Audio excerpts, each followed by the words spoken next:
Hello and welcome to Retire Early Lifestyle in America, where we're fixing up an old cheap house without a pile of cash during our Retire Early lifestyle.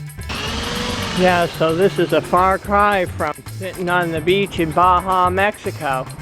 Right, hon? Working like dogs. Retirement up in smoke? This title is for the millions of people whose retirement may be up in smoke.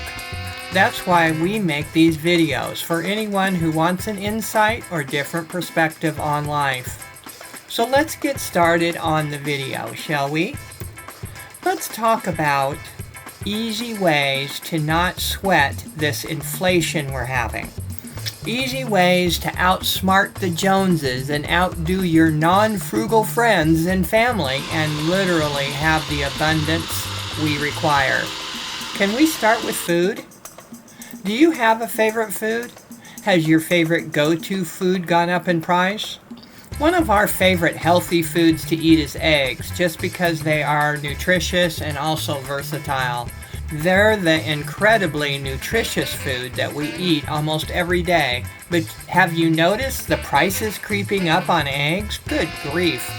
20% price hike just in the last 3 months. What happened to the 3% inflation, you fire folks? Another product that we absolutely love and use a lot is unsweetened cocoa powder. Have you seen the price of cocoa lately? Thankfully, we brought some back with us from Mexico and we froze it when we got here, so we still have a couple months left of our cocoa stash. But they're reporting the prices have tripled on cocoa. We're noticing food prices going up greatly as we go into our 3rd month of being back in the USA after being abroad for 13 years. And there are some things we do to help take the bite out of grocery costs every month. And we actually even do these things when we're not going through an inflation up creep. We never forget that we live in abundance, and we do have abundance because we have all the nutrition we need. We're not going without food. It may not be top sirloin or pink salmon and asparagus that we're eating every day for dinner, but we do have abundance because we buy things that are on sale, in bulk, and in season. We're seeing reports about how Americans are only eating 1 meal a day, or they're going on very strict low-calorie diets just because they can't make ends meet. This is wrong. What this does is it makes us feel deprived, and then we splurge and overpay for food and buy stuff that is just unhealthy. Instead of skipping meals, which could be physically unhealthy and emotionally damaging, try substituting beans or lentils for some of your usual high-priced meat dishes. Start buying fruits and vegetables that are in season. You'll know which ones they are by scanning the ads and seeing what fruits and vegetables are less expensive. Get used to buying what's on sale at the stores. Fill up your shopping cart with anything you see in season, on sale, foods that you already use that are in bigger packages but lower priced, and buy some legumes to take the place of some of your meat meals. Instead of eating meat 7 days a week, try and substitute beans and lentils for the meat a few times per week. The savings here really adds up at the end of the month. Remember, you have abundance because you're eating good, healthy meals. No need to skip meals or scrimp in your meals either. Eat until your heart's content because beans are very healthy and nutritious substitutes for meat. YouTube has an array of delicious healthy meals made with beans and rice. Some of you might call this extreme frugalism, but actually the word extreme can be used out of context. Because if you're getting the same amount of food, calories, and eating just as healthy or maybe even healthier by substituting legumes for meat in some of your meals, how is that extreme? It's actually abundance because having your health is wealth. There are things that you can do that can easily be called or labeled extreme frugality and yet actually be counterproductive and cause you to stumble in your quest for wholesome living. And one is, you have to be careful not to lose your abundance attitude. Because when we use the word extreme, it has a connotation. It's like if you heard extreme minimalism. Extreme minimalism is no different than extreme frugality.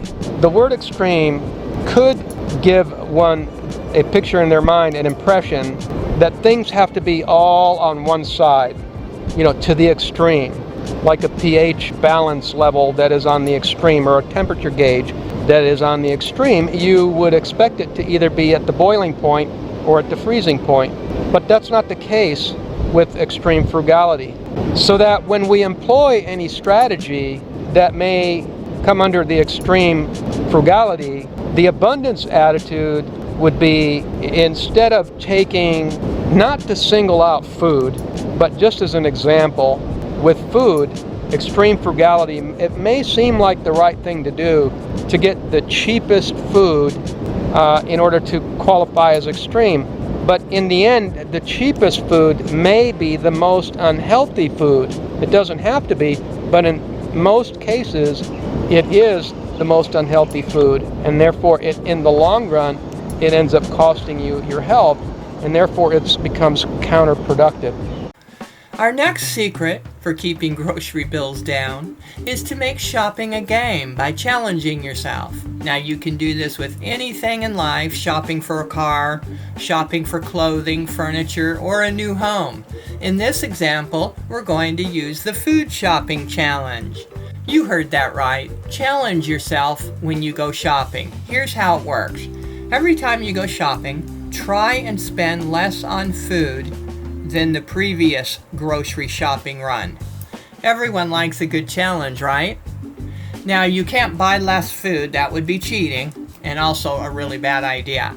That would be self-defeating, because again, it would be depriving yourself of food that your body needs, and in the long run doesn't work. It will backfire.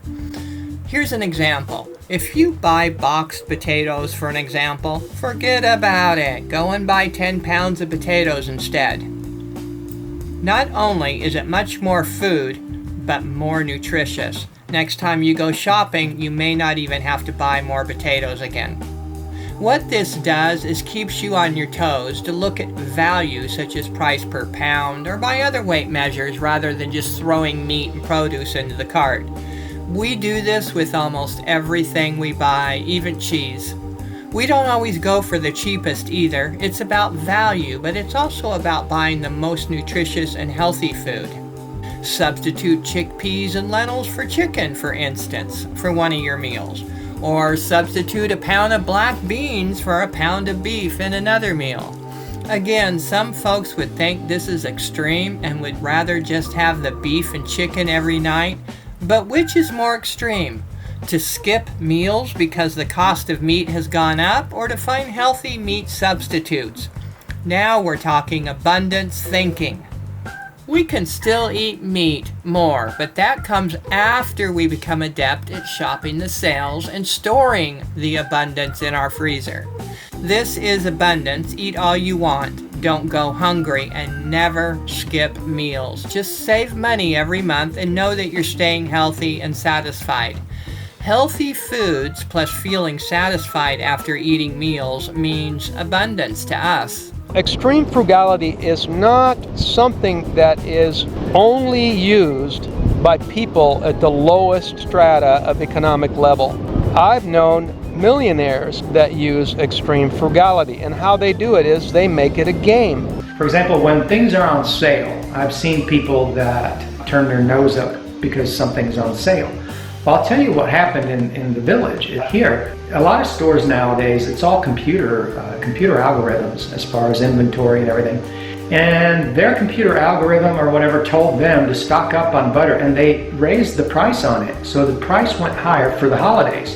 The price went higher, and a bunch of butter, the shelf was full of butter, right? And lo and behold, the butter wasn't selling as fast as they thought it would at that price. So boom, they had to lower the price and put it on sale 50% off. Guess what I did? That's right. The pithy in me, the abundant mindset, stocks up on it. What I'm telling you here is that just because something is on sale, it's the same butter that last week was $3, now it's $1.50. It's the very same butter. It's that way also with larger, more abstract ideas. This is not just about buying things used or buying things on sale. It's about realizing why you're doing this. You're doing this to achieve something in life that is important to you. And it's not just about saving a few pennies or a few dollars here and there.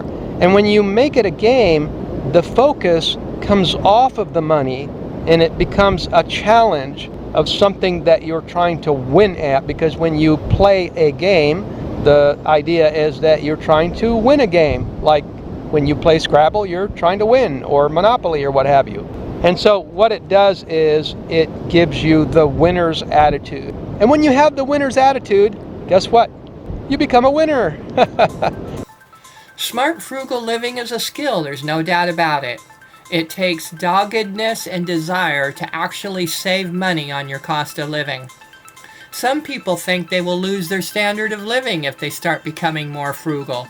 But it is actually the other way around. Being frugal gives you more for less.